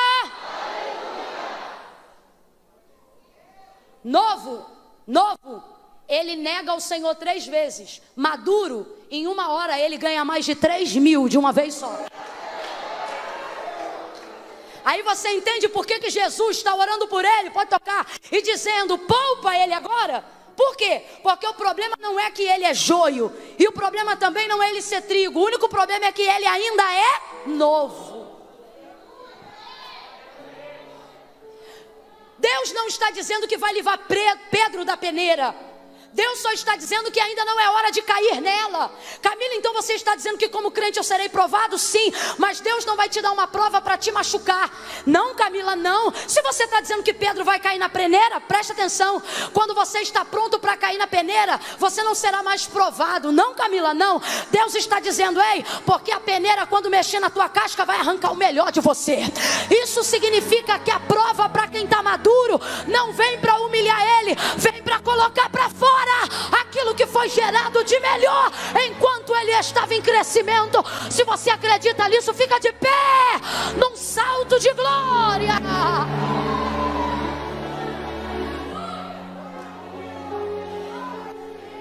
Chega uma hora na nossa vida, irmão, que o que fazem na nossa casca não fere mais a nossa alma. Alguém chega pra gente e diz: veja aí o que a fulana fez com você.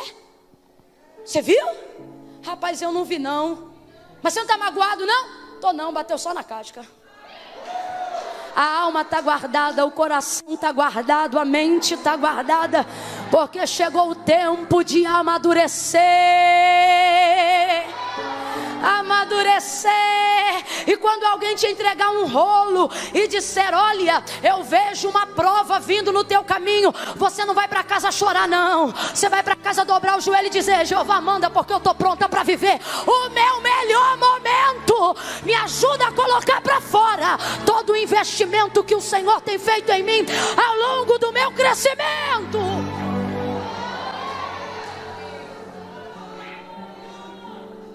Camille, o joio. Você ainda está pensando no joio, criatura?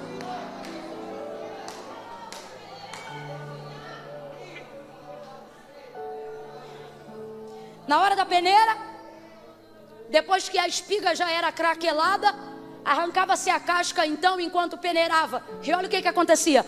O movimento da agricultura era desse jeito. Eu fui dar uma olhadinha na cultura histórica de Israel, justamente na agricultura, porque me chama a atenção perceber que a agricultura em Jerusalém e em Israel falava-se a seguinte coisa: que no dia da colheita levava-se o trigo para a região onde soprava o vento oeste.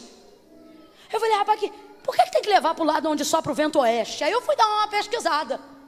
Difícil, porque a coisa cultural daquela época é complicado, mas achei. O vento oeste era como se fosse a esquina da cidade. O que significa? Era o lugar onde mais o vento.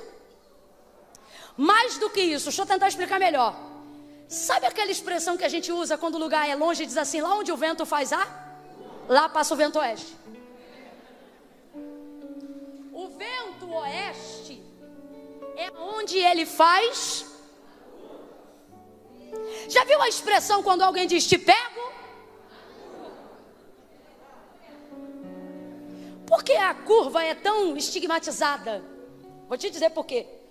Porque toda curva tem o poder de revelar onde você está, mas não obrigatoriamente do que te espera do outro lado. Seja dirigindo um carro, seja andando de bicicleta ou seja a pé, chega um momento que você chega no que chamamos de ponto cego. É a hora que você só continua, mas não significa necessariamente que você vê. Você deduz.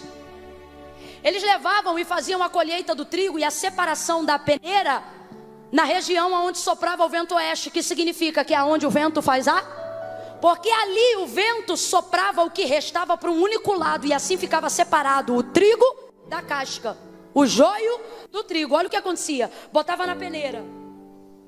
Quando eles faziam o movimento do cata, o que é o movimento do cata? Se você joga assim para cima e a semente já saiu da casca, a semente é pesada, a casca fica solta. Esse corpo, irmão, só existe porque tem uma alma. Tira a alma para ver se ele fica de pé. Não fica. Até para botar bomba no coração e entrar em coma no cérebro tem que ficar deitado, porque sem alma isso aqui não fica de pé. Escute isso. Dentro desse contexto filosófico, é claro, quando o vento soprava para a região oeste, a casca subia. Na hora aqui, ó, sobe a casca e a semente. Só que a semente tem peso, ela cai de volta aonde? E a casca, quem está passando? O vento? Então você fica gastando o seu tempo para resolver coisa que o vento vai resolver, que o tempo e o vento de Deus vai levar. E aí separava o trigo e colocava no celeiro, que para nós é tipologia de céu. E o joio amarrava em feixes e queimava no fogo. Céu e inferno.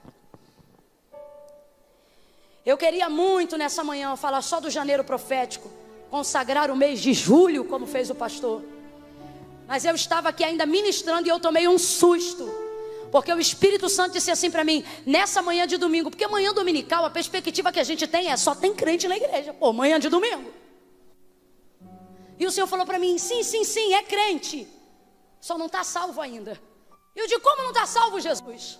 Não, porque ser crente não é ser salvo. Como é que eu faço para ser crente, Camila? Crê em Deus. A Bíblia diz que até os demônios creem e estremecem.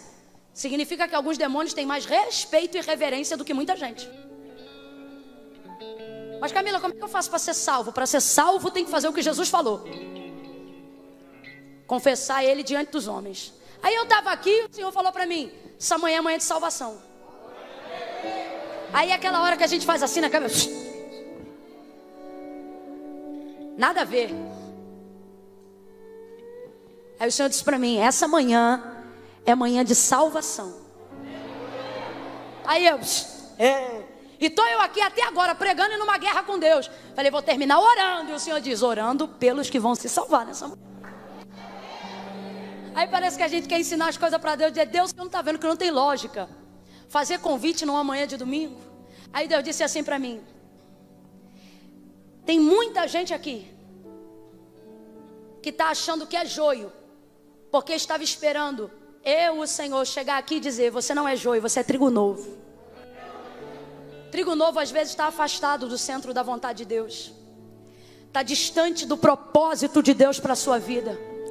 E são para essas pessoas que nós vamos, por elas que nós vamos orar, esperar, reverentemente. Ninguém vai pegar a bolsa e sair agora. Pacientemente, porque vai funcionar assim. Eu vou contar de 1 a 3. E quem estiver lá fora ao alcance da minha voz, que tenha resistido até agora.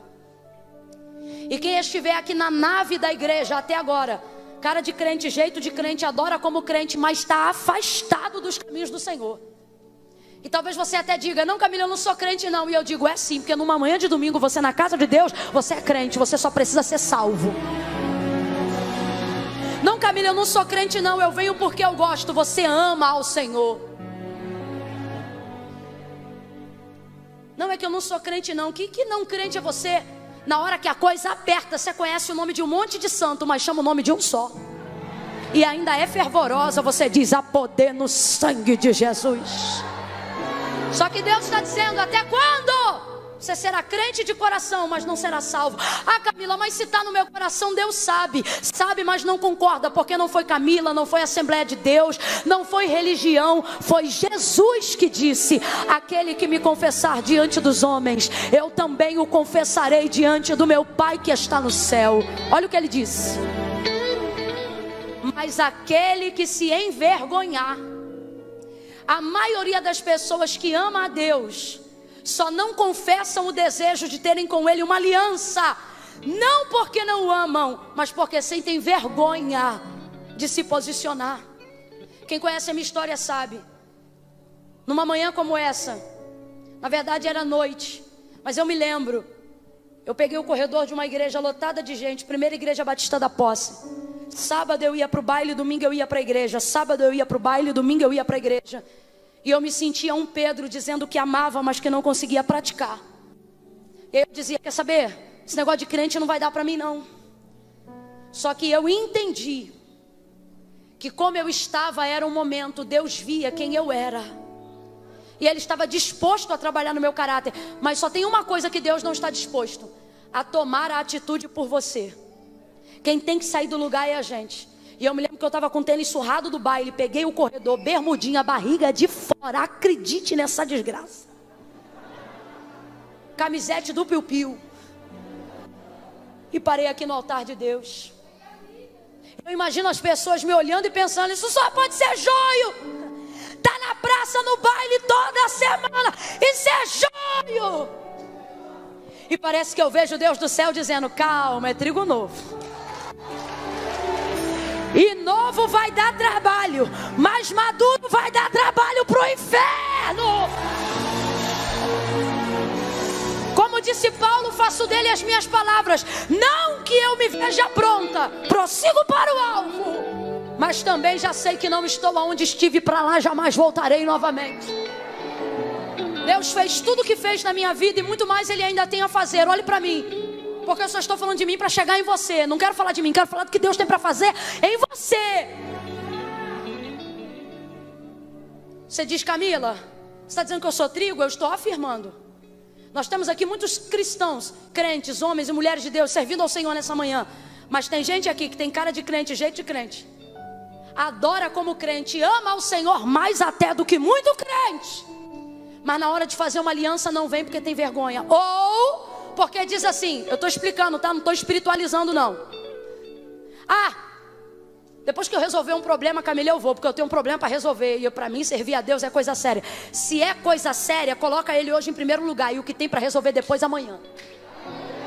Lembra que Jesus cantou, mesmo sabendo que ia chorar? Quem lembra? Jesus está dizendo isso aqui para você hoje. O que você tem para resolver amanhã, você resolve amanhã. Mas o que você precisa fazer hoje, faça agora. Vai funcionar assim, eu vou contar de 1 a 3. No 3, tanto quem estiver lá fora me ouvindo e quem estiver aqui na nave, que sabe, ninguém precisa pegar pela mão. Camila, eu vim no culto, ou porque gosta de você, ou porque gosta dessa igreja, ou porque ama o Senhor, mas não sabia, hoje Deus ia me pegar. O Senhor te deu uma gravata carinhosa e disse, hoje é hoje que você vai fazer uma aliança comigo. Então se tiver na galeria lá fora ou aqui dentro, no 3, vai sair do lugar. Camila, tem que ir aí na frente? Tem. E quando eu chegar aí eu vou falar o quê? Nada. Porque eu vou entender, uma vez que eu só estou chamando essas pessoas, que essa é a sua confissão pública de fé. E nós vamos orar e abençoar. E a partir de hoje, sua vida nunca mais será a mesma. Será próspera, será abençoada. Você viverá e terá a alegria da salvação. Isso aqui perece. Quem não viu isso no ano de 2020 não vai aprender mais. Isso aqui, meu irmão. Agora, a pergunta é, e tua alma? Tem dia que o avião balança de tal modo, que ao invés de pedir a Deus para não cair, eu só faço a recapitulação assim, como é que está a minha alma?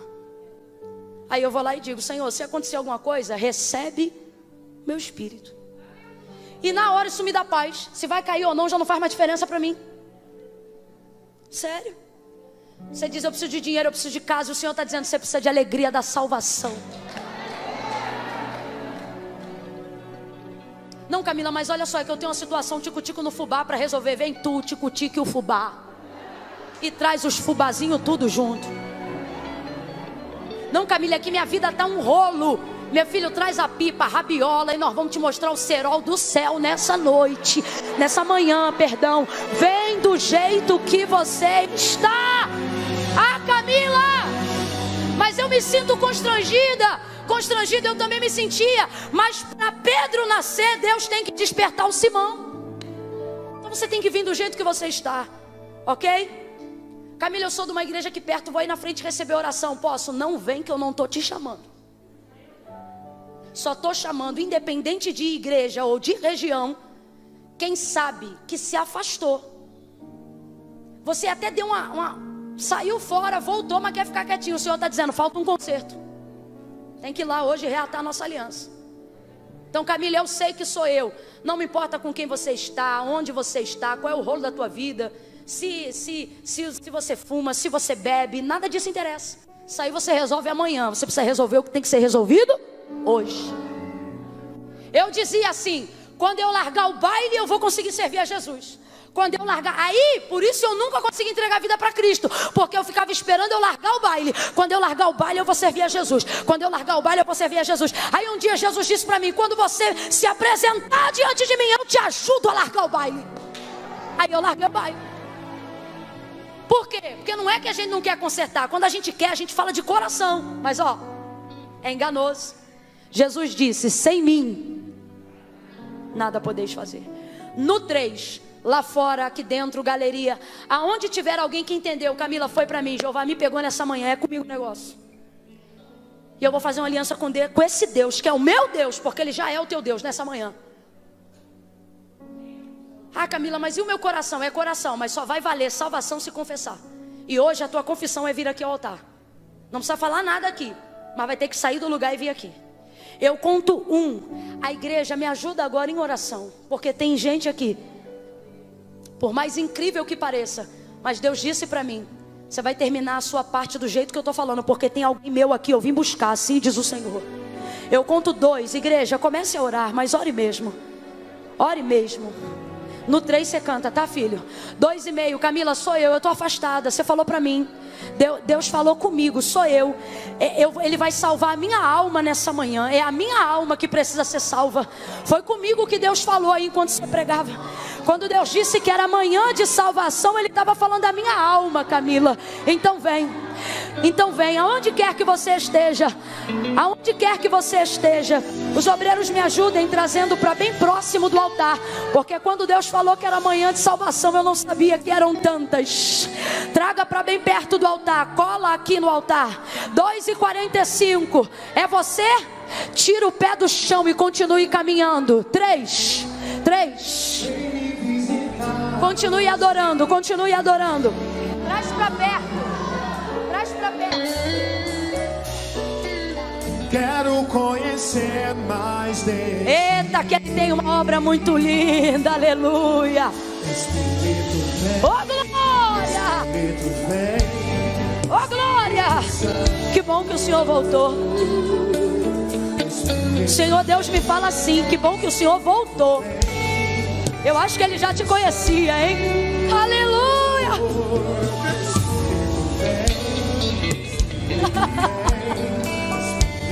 Que bom que Ele voltou. O céu está em festa. O céu está em festa. Aleluia! Vem viver algo novo, filha. Vem, filha. Vem viver algo novo. Oh, glória! Que bom que vocês vieram. Aleluia! Sai medo! Sai medo! Joga por terra todo medo, Senhor!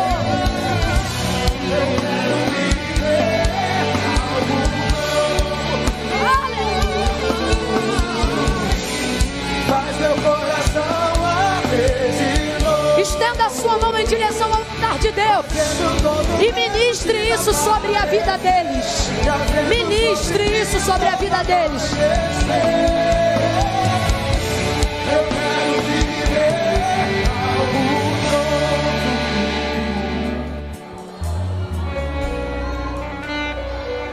Quando eu terminar de orar, quando nós terminarmos de orar, nós vamos entrar naquela parte que diz apenas assim, Santo Espírito desce. Porque o Senhor vai visitar aqui no altar gente que sabe falar em línguas estranhas, mas já não falava há muito tempo.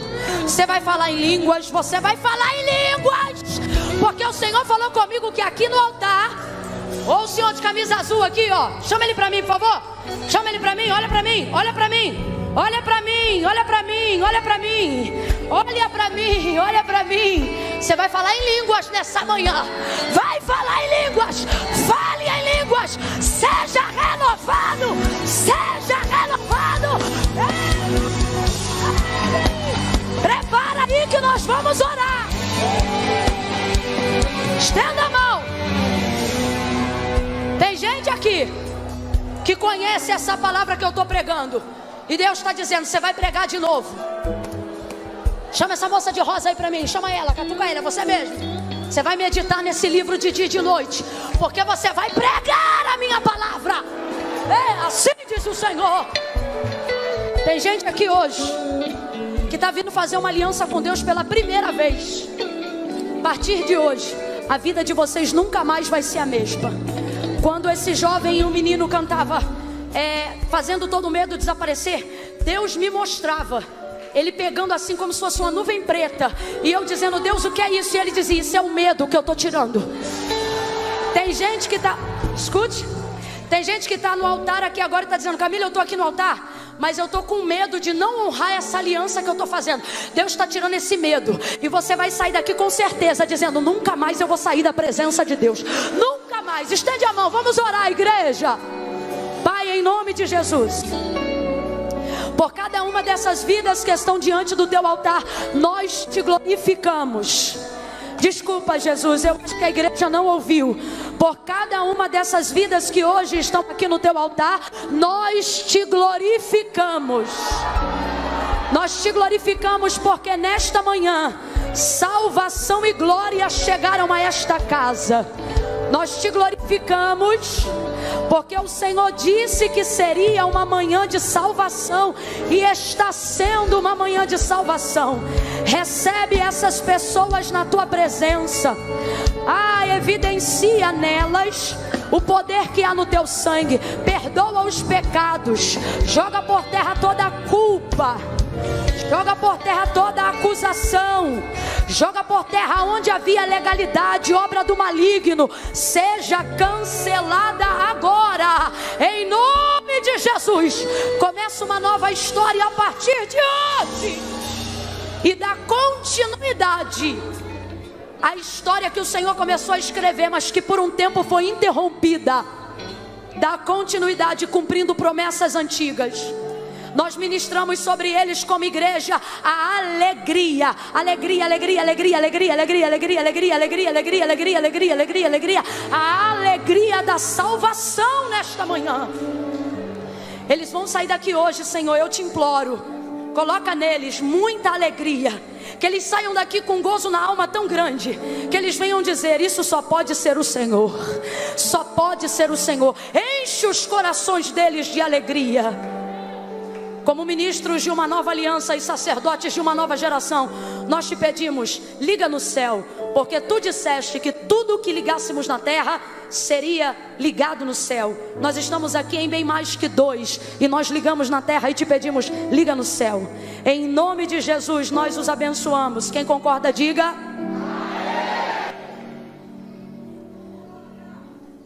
Nenhuma ansiedade agora, nós vamos celebrar a Deus a vida deles. Espera aí. Eu vou contar de 1 a 3 e no 3 todos nós vamos dizer: é trigo. Amém?